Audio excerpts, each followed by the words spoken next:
My name is Shannon. I'm 24 years old. I was a class of 2009 and a journalism major. I interned at the Courier Post my junior year in the sports department. I did what was called agate, which is I put together all the box scores and the transactions from all the professional sports, NBA, NHL, NFL, Major League Baseball, made them fit into a page.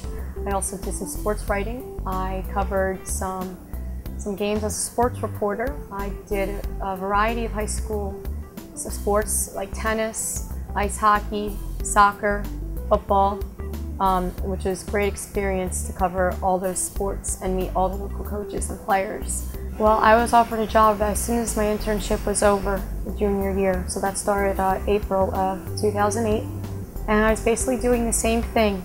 It was called agate, putting all those box scores and transactions together, basically doing every little thing that needed to be done. I think how Rowan helped me, get that internship and then the job afterwards was the variety of classes they offered. Talk to peers.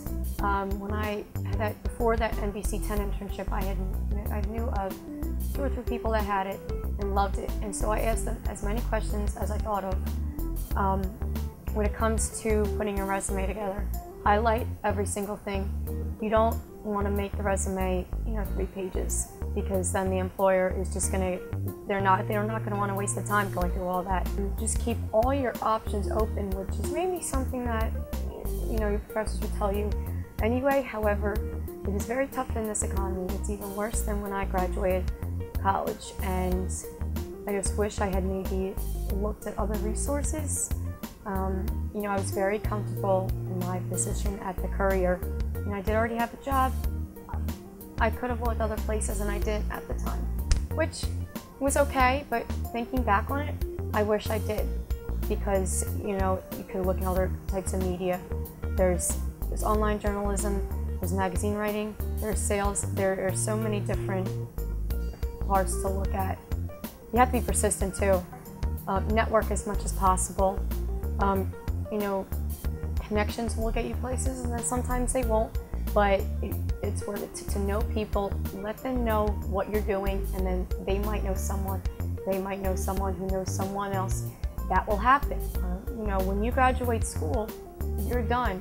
You don't have classes to go to. You're just kind of hanging out at home. Sending out 1 resume a day doesn't cut it at all. You need to send out as many as you can a day. Same with the cover letters. Being persistent is what's key. If you tend to get lazy sometimes if you're just home, not doing anything. You realize, oh, well, I'll do it tomorrow. No. Someone else is going to get that job if you wait until tomorrow.